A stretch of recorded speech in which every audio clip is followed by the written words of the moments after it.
Halo, selamat pagi pemirsa. Kabar Sumbaksel kembali hadir menemani pagi Anda, menyajikan informasi dari berbagai penjuru Sumatera bagian selatan. Bersama saya Anggi Pradita, berikut kabar Sumbaksel selengkapnya.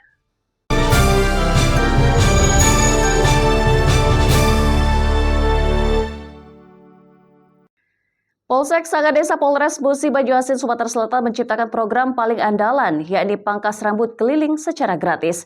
Program pangkas rambut gratis ini dilakukan kepada para pelajar dari tingkat sekolah dasar, menengah pertama, serta pelajar tingkat sekolah menengah atas. Untuk menciptakan kerapian siswa serta kenyamanan para siswa dalam penerima pelajaran, serta mengurangi beban para orang tua siswa, Kepolisian Polsek Sangadesa Polres Musi Banyuasin menggelar program cukur rambut gratis untuk para pelajar tingkat sekolah dasar, sekolah menengah pertama, serta sekolah menengah atas. Program ini merupakan inisiasi dari Kapolres Musi Banyuasin AKBP Ruri Prastowo untuk dilaksanakan di Polsek Sangadesa dan diciptakan dengan nama Pangling Andalan atau pangkas rambut keliling secara gratis. Program ini dilakukan oleh Kepolisian Polsek Sangadesa bersama masyarakat dan dilakukan setiap hari Jumat.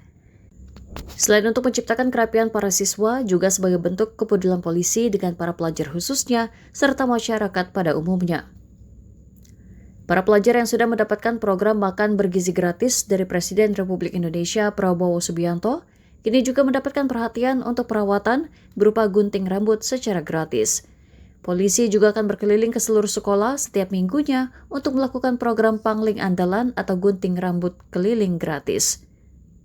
Tahun ini kami memiliki inovasi yang didasarkan dengan ide-ide cemerlang dari Bapak Kapolres Musi Banyuasin beserta anggota Polsek Sangadesa. Program itu kami sebut sebagai Pangling Andalan atau pangkas keliling andalan. Program ini kami tujukan atau sasaran program adalah masyarakat umum dan siswa-siswa mulai dari tingkat SD, SMP, dan SMA. Waktu kegiatan ini akan dilaksanakan setiap hari Jumat, setiap pekan, setiap bulannya, seperti itu akan berjalan secara terus-menerus berkesinambungan. Alhamdulillah, kegiatan ini direspon sangat positif dan antusias daripada pengguna ataupun pelanggannya sangat banyak sekali.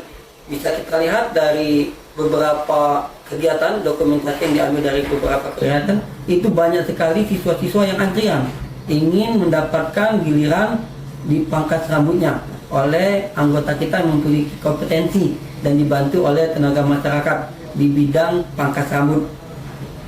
Manfaat dari kegiatan ini sangat banyak.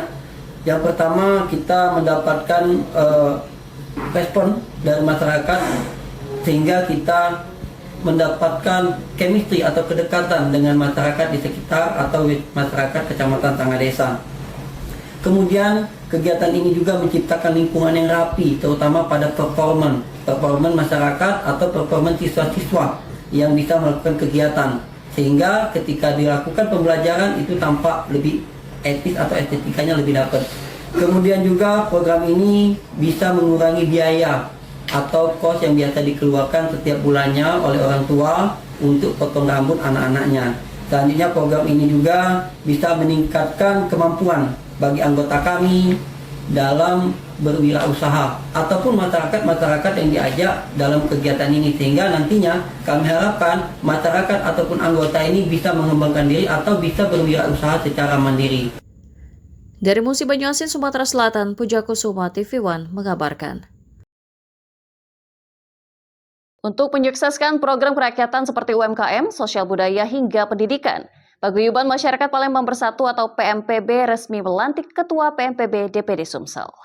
Kepengurusan Organisasi Masyarakat Paguyuban Masyarakat Palembang Bersatu atau PMPB DPD Sumatera Selatan kini dinahkodai oleh TM Yusuf Malaya atau Abah Yusuf yang secara resmi dikukuhkan atau dilantik masa bakti periode 2026-2030 di salah satu hotel di Kota Palembang.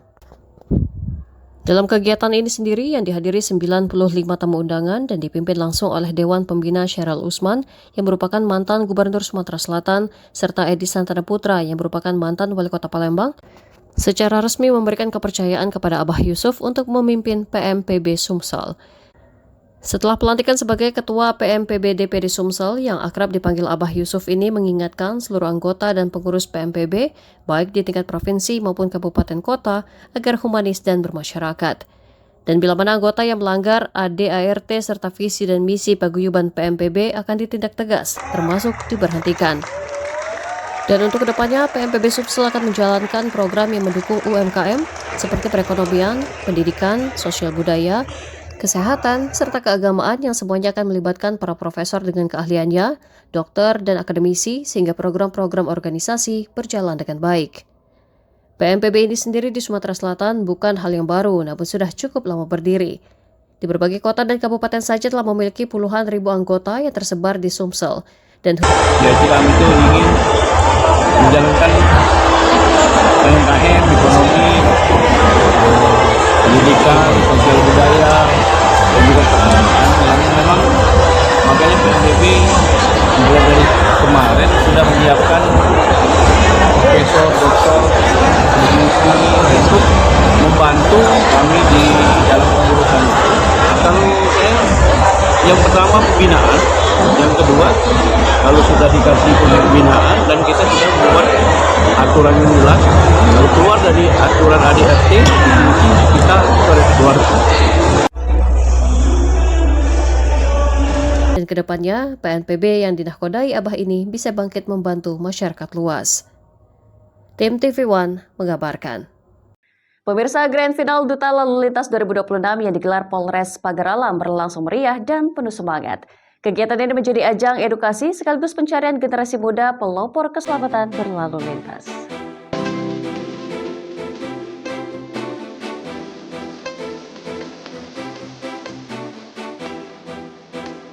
Malam puncak Grand Final Duta Lalu Lintas 2026 berlangsung meriah. Event ini diselenggarakan langsung di Gedung Balai Kota Pagar Alam, Sumatera Selatan, Kamis malam 12 Februari 2026, dipenuhi sorak-sorai pendukung saat para finalis tampil percaya diri di hadapan Dewan Juri dan tamu undangan.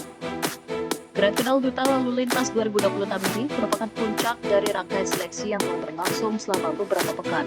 Para peserta yang berasal dari kalangan pelajar dan generasi muda Kota Pagar Alam menunjukkan kemampuan terbaiknya, mulai dari wawasan aturan lalu lintas, public speaking, hingga kampanye keselamatan berkendara. Kapolres Pagar Alam AKBP Januar Kencana Setia SK dalam sambutannya menyampaikan bahwa pemilihan duta lalu lintas bukan sekedar ajang kompetisi, melainkan upaya membentuk agen perubahan di kalangan generasi muda. Melalui kegiatan ini, Polres Pagar Alam berharap angka pelanggaran dan kecelakaan lalu lintas dapat ditekan, terutama di kalangan remaja. Acara semakin semarak dengan penampilan bakat para finalis, sesi tanya jawab, serta pengumuman pemenang yang disambut tepuk tangan meriah dari seluruh hadirin. Pasangan Duta Lalu Lintas 2026 terpilih diharapkan mampu menjadi contoh, mengajak masyarakat untuk tertib berlalu lintas, serta aktif mensosialisasikan pentingnya keselamatan di jalan raya.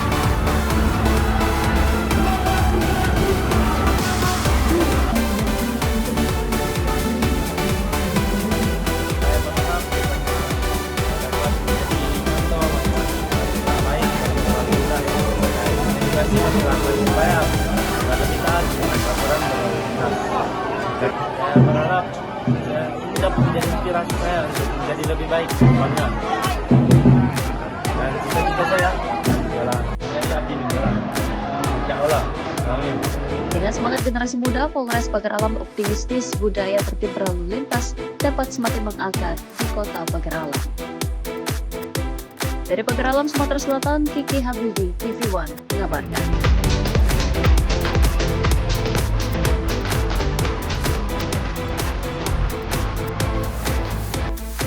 Pemirsa, diduga lahan kebun karet milik warga digusur oleh perusahaan, warga Musi Banyu Asin, Sumatera Selatan menangis, meminta keadilan dan melaporkan pihak perusahaan ke kantor Pengadilan Negeri Sekayu. Aku betul jadi tukang anaknya, Pak. Angsa, Pak, mau kebun. Naik muda, Pak, mau kebun tuh, Pak, susah, Pak. Dah kakak pun masuk kemer banyak, Pak, ruke. Seset gale, pet lepas, manu, Pak.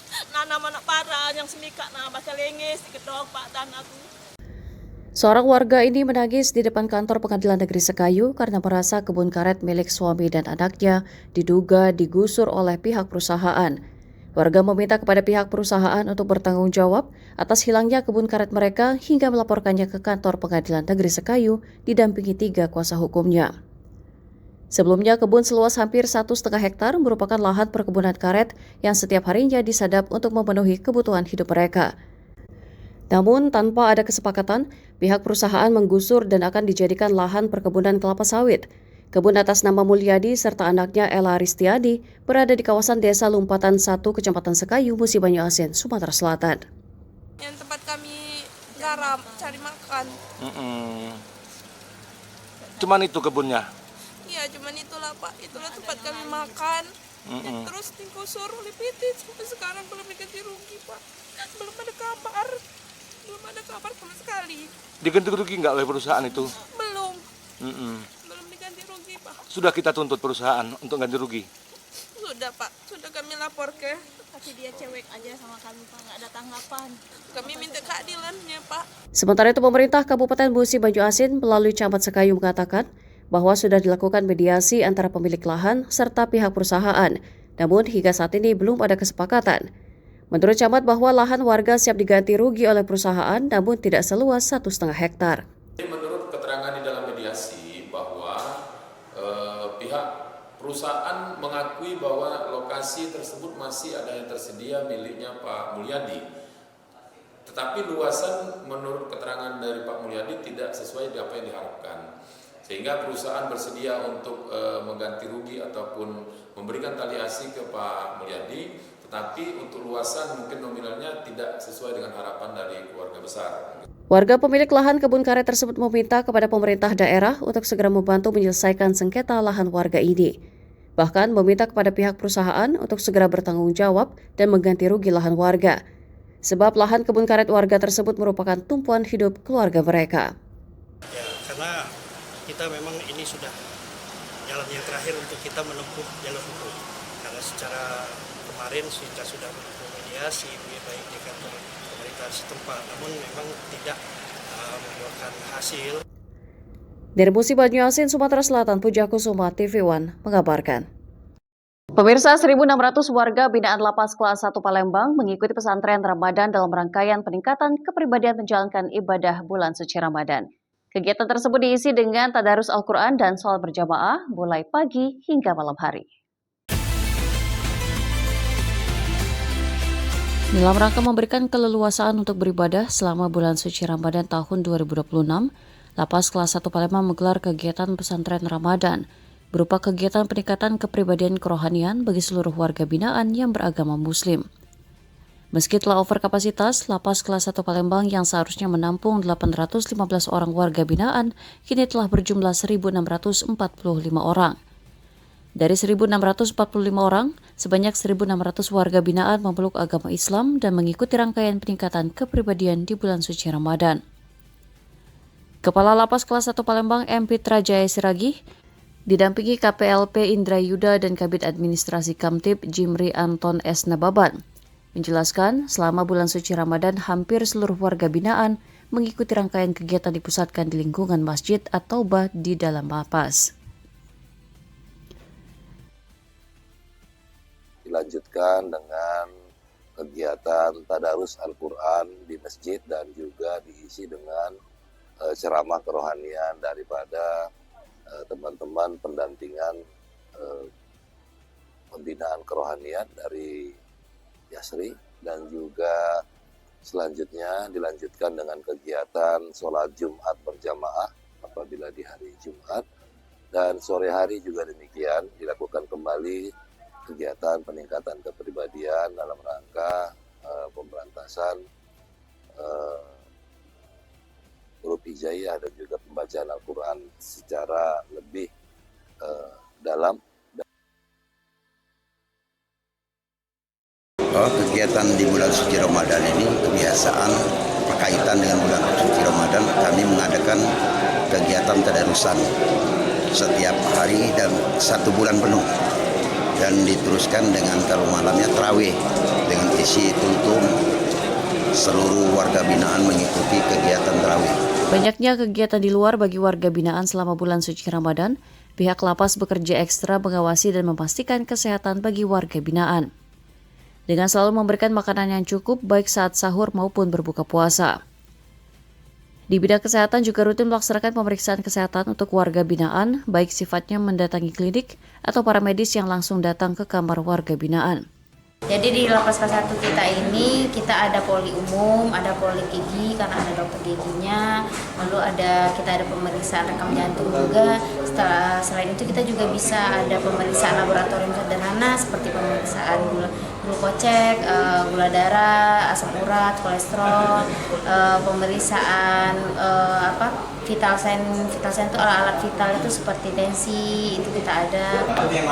Iya, alhamdulillah di klinik pertama lapas kelas 1 Palembang ini sudah mendapatkan penghargaan karena kita sudah melalui jalan BPJS, kemudian kita juga sudah kemarin saya mendapatkan piagam penghargaan sebagai klinik penyampaian terbaik di Sumatera Selatan. Selain itu, meski di bulan puasa, warga binaan juga diberikan peningkatan pembinaan bercocok tanam dengan memproduksi buah melon sendiri. Ada 2 warga binaan yang bertugas untuk berkebun mengurus tanaman melon jenis Intanon asal Belanda yang dikenal manis dan legit dengan warna kuning di luar dan hijau di dalamnya. Dalam waktu 3 bulan, tanaman melon di lapas bisa menghasilkan panen perdana sebanyak 120 kg dengan total 80 buah yang masing-masing dengan berat hampir 2 kg. Untuk ketahanan pangan, lapas juga melakukan pembesaran bibit ikan. Ada 3 jenis ikan, yakni ikan lele, nila, dan patin yang dibesarkan di dalam kolam jaring waring dan kolam terpal. Ada 3 orang warga binaan yang bertugas membersihkan dan memberi pakan ikan sampai ke masa panen per 3 bulan. Yang mana kami juga telah memproduksi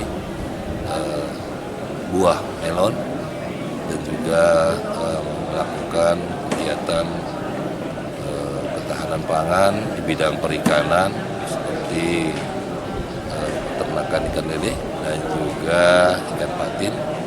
Demikian juga peternakan ikan dan juga ayam telur. Selain itu, warga binaan juga melakukan penanaman beberapa jenis sayur dan umbi-umbian, termasuk juga beternak ayam petelur dengan memaksimalkan lahan yang ada. Lapas kelas 1 Palembang memberikan pelatihan tentang beternak ayam petelur jenis Isa Brown. Ada 300 ekor ayam yang bisa menghasilkan 100 butir telur per harinya. Semua hasil panen yang dikelola oleh warga binaan berupa sayur, ikan, dan telur dimanfaatkan untuk dikelola kembali ke dapur ibadah lapas. Sementara untuk kegiatan kemandirian bersifat seperti jasa pangkas rambut dan laundry juga berlangsung seperti biasa. Semua kegiatan selama bulan suci Ramadan berjalan lancar dan tertib serta kondusif. Dari Palembang, Sumatera Selatan, Febriansyah, TV One mengabarkan. Pemerintah Kabupaten Patlawang kembali menggelar Musabakoh Tilawatil Quran atau MTQ ke-19 tingkat Kabupaten tahun 2026. Kegiatan ini resmi dibuka secara langsung oleh Bupati Patlawang, Jonci Muhammad. Ratusan peserta dari berbagai kecamatan se-Kabupaten Patlawang turut ambil bagian dalam Musabakoh Tilawatil Quran ke-19 yang digelar di Kabupaten Patlawang, Sumatera Selatan. Perhelatan MTQ kali ini dibuka secara langsung oleh Bupati Patlawang, Jonci Muhammad. Acara yang digelar di lapangan Talang Jawa, Kecamatan Tebing Tinggi, Patlawang ini ditandai dengan pemukulan beduk oleh Jonci Muhammad sebagai tanda dimulainya MTQ ke-19 tahun 2026 tingkat kabupaten. Pembukaan MTQ ini berlangsung hikmat dengan dihadiri oleh Wakil Bupati Arifai, Sekda, Forkopimda, Kepala OPD, Camat, tokoh agama, dan masyarakat sekitar. Dalam sambutannya, Bupati Patlawang Jonci Muhammad menyampaikan bahwa MTQ merupakan sarana untuk membumikan Al-Quran sekaligus mempererat ukhuwah Islamiyah di tengah masyarakat. Ia juga mengajak seluruh peserta untuk menjadikan ajang ini sebagai wadah meningkatkan kualitas diri, bukan sekedar kompetisi. Selain lomba tilawah, MTQ ke-19 ini juga mempertandingkan cabang tafiz, tartil, serta fahmil dan syahrir Quran. Acara juga berlangsung meriah dengan penampilan hadroh serta defil kafilah dari setiap kecamatan. Memang ini agenda tahunan, setiap tahun mulai dari pusat sampai ke daerah ada agenda event yang namanya Musabakoh Tilawatil Quran. Nah, itu kita tingkat kabupaten hari ini, insya Allah hari baik, bulan baik, di akhir Sya'ban menjelang awal Ramadan kita laksanakan Musabakoh Tilawatil Quran tingkat kabupaten Patlawang yang ke-19 di tahun 2020. Harapan kita dengan FTQ ini akan lahir talenta-talenta unggul dari Palembang, dari berbagai tingkatan, berbagai kategori. Ya. Kita berharap pemenang MTQ kita ini bisa bicara tingkat provinsi, bisa bicara tingkat nasional. Bahkan MTQ ke-19 tahun 2006 tingkat Kabupaten Patlabang. Kategori di situ ada beberapa cabang MTQ yang dilombakan, ada tilawah anak-anak, putra-putri, tilawah remaja, putra-putri, tilawah dewasa, putra-putri, ada hifzil Quran, ada khatil Quran, fahmil Quran, dan syarih Quran. MTQ dijadwalkan berlangsung selama 3 hari dan diharapkan kegiatan ini mampu melahirkan qori dan qoriah terbaik yang dapat mengharumkan nama daerah. Dari Empathlawang, Sumatera Selatan, Arwin Zatodi Saputra, TV One mengabarkan. Anggota DPRD Provinsi Sumatera Selatan dari fraksi Partai Kebangkitan Bangsa Dapil 7, M. Oktaviansyah, melakukan reses ke daerah pemilihannya, yaitu Kabupaten Empathlawang, Lahat, dan Kota Pagar Alam. M. Oktaviansyah mendapatkan sambutan hangat dan antusias dari para warga. M. Oktaviansyah, anggota DPRD Sumsel dari fraksi PKB, melakukan kunjungan kerja atau reses pertamanya di tahun 2026 ke Dapil 7, yaitu Kabupaten Empathlawang, Lahat, dan Kota Pagar Alam. Dalam reses di tahun pertama ini, M. Oktaviansyah melakukan kunjungan ke berbagai kecamatan yang ada di Kabupaten Empathlawang, di antaranya Kecamatan Pendopo, Muara Pinang, Ulung Musi, dan Tebing Tinggi. Saat dengar pendapat bersama warga, M. Oktaviansyah menyampaikan kondisi terkini terkait program prioritas pemerintah pusat maupun daerah, di mana tujuannya berfokus pada pelayanan publik, infrastruktur, dan pendidikan. Selain itu, berbagai aspirasi disampaikan masyarakat kepada M. Oktaviansyah terkait usulan pembangunan di daerahnya yang bersifat mendesak, di antaranya fasilitas penerangan jalan, pembangunan sumur bor, tembok penahan longsor, sarana rumah ibadah, dan berbagai usulan lainnya. Hari ini kami anggota DPRD Provinsi Sumatera Selatan melaksanakan reses untuk mengetahui aspirasi masyarakat dapil kami. Banyak sekali usulan dari masyarakat, khususnya di Kelurahan Pendopo, untuk sumbangan masjid, dan alhamdulillah sudah kita berikan secara pribadi, dan juga ada beberapa permintaan bantuan lampu jalan, tiang listrik, dan lain sebagainya, dan sudah kita catat dan kita usulkan di rapat paripurna DPRD Provinsi Sumatera Selatan. Terkait usulan tersebut, M. Oktaviansyah berjanji akan berupaya memperjuangkan semua aspirasi yang disampaikan warga untuk dapat ditindaklanjuti oleh pihak pemerintah Provinsi Sumatera Selatan. Mehmet Reza selaku anggota DPRD Kabupaten Empathlawang dari fraksi PKB menyambut baik kunjungan kerja yang dilakukan oleh M. Oktaviansyah ke daerah pemilihannya, di mana menurut Reza, dengan adanya kunker ini semua aspirasi warga tersampaikan secara langsung. Syukur alhamdulillah, terima kasih kepada Bapak Oktaviansyah yang telah melaksanakan reses di Kabupaten Empathlawang, khususnya di Kecamatan Pendopo, dengan beberapa permintaan dari masyarakat. Alhamdulillah sebagian sudah dipenuhi oleh mereka. Sekali lagi kami ucapkan terima kasih. Dari Empathlawang, Sumatera Selatan, Arwin Zatodi Saputra, TV One mengabarkan. Alumni 1994 SMP Negeri 1 Banyuasin 3 bersilaturahmi dengan para guru semasa sekolah Putih Biru. Para alumni juga berbagi bingkisan Ramadan sebagai tanda terima kasih atas jasa para guru saat menimba ilmu.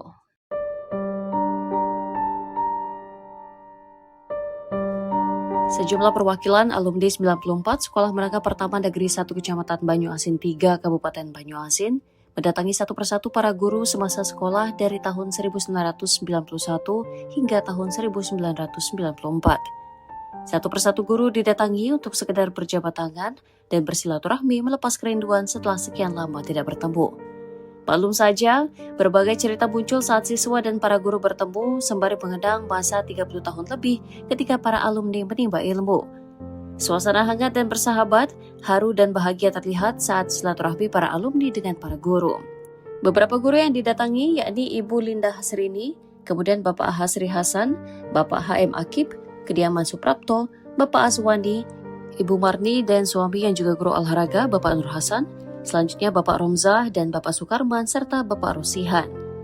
Para guru yang ditemui mengucapkan sangat berterima kasih karena para siswanya yang kini tergabung dalam ikatan alumni tidak pernah melupakan mereka meski telah purna bakti dalam tugas mencerdaskan generasi penerus bangsa. Alhamdulillah, pokoknya aku terharu sekali karena tiap tahun didatengin, ya, kemudian dibawain bingkisan pulau, apalagi kan, jadi benar-benar terharu dan bahagia. Terima kasih. Sebenarnya secara pribadi dan keluarga sangat terima kasih.